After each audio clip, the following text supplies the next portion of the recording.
നമസ്കാരം. ശ്രേഷ്ഠ മലയാളത്തിലേക്ക് ഏവർക്കും സ്വാഗതം.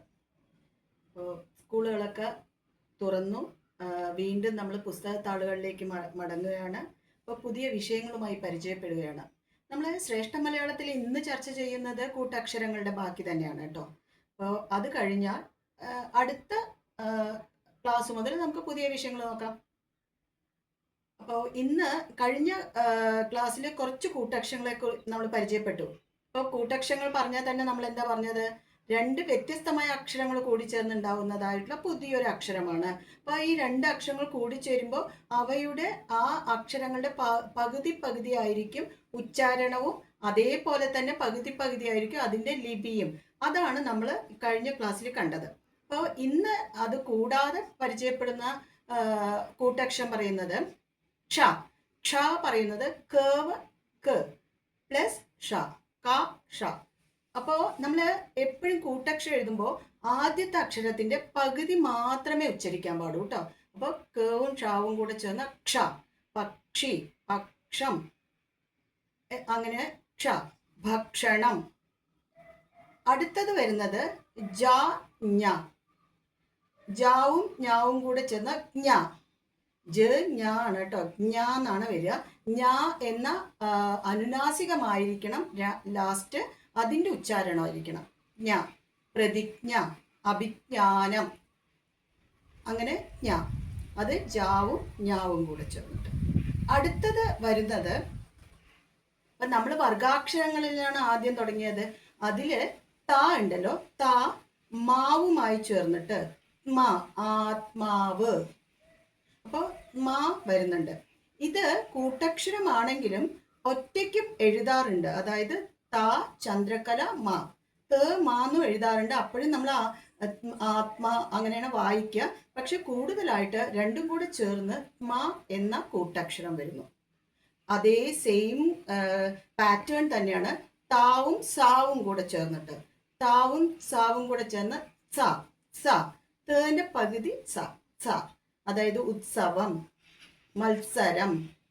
അപ്പോൾ ഇതിൽ ചിലപ്പോൾ പറയുന്നത് നമ്മൾ മത്സരം എന്നല്ലേ ഇൽ ചേർക്കാം, അല്ലെങ്കിൽ ഇൽ എഴുതുന്നുണ്ട്. പക്ഷെ ശരിക്കും താവും സാവും കൂടെ ചേർന്ന് സ ആണ് കേട്ടോ.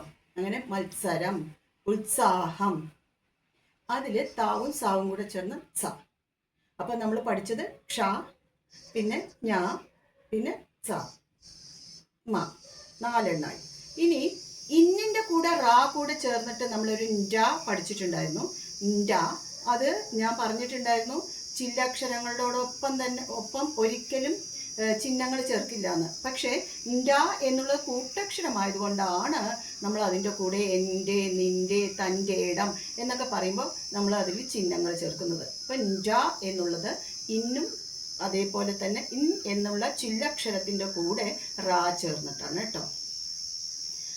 പിന്നെ വരുന്നത് ഇൻ എന്ന ചില്ലക്ഷരത്തിൻ്റെ കൂടെ തന്നെ മാ ചേർന്നിട്ട് ന്മ, നന്മ, തിന്മ, അങ്ങനെ നന്മുത്ത്.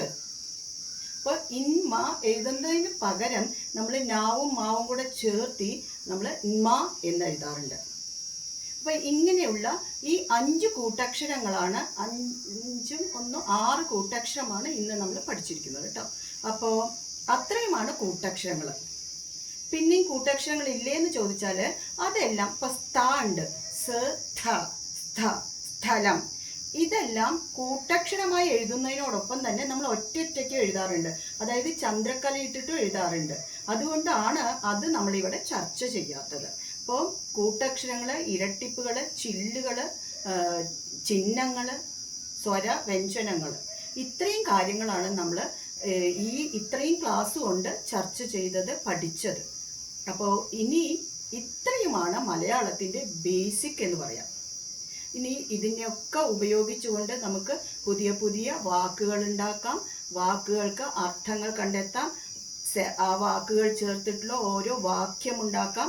ഈ വാക്യങ്ങൾക്ക് എഴുതുമ്പോൾ തന്നെ നമുക്കറിയാം ഓരോ അർത്ഥം ഉണ്ടാവും. ഒരു വാക്യം ഒരു ആശയത്തെ സൂചിപ്പിക്കുമെന്ന്. ഇങ്ങനെയാണ് മലയാളം ഇങ്ങനെ പുരോഗമിച്ച് പോകുന്നത്, പാരഗ്രാഫ് വരെ എത്തി നിൽക്കുന്നത് കേട്ടോ. അപ്പോൾ ഇത്രയും കാര്യങ്ങൾ നിങ്ങൾക്ക് മനസ്സിലായിട്ടുണ്ടാവുമെന്ന് കരുതുന്നു. അപ്പോൾ സ്കൂളൊക്കെ തുറന്ന സ്ഥിതിക്ക് പുതിയൊരു വിഷയവുമായി അടുത്ത ക്ലാസ്സിൽ കാണാം. ഏവർക്കും നമസ്കാരം.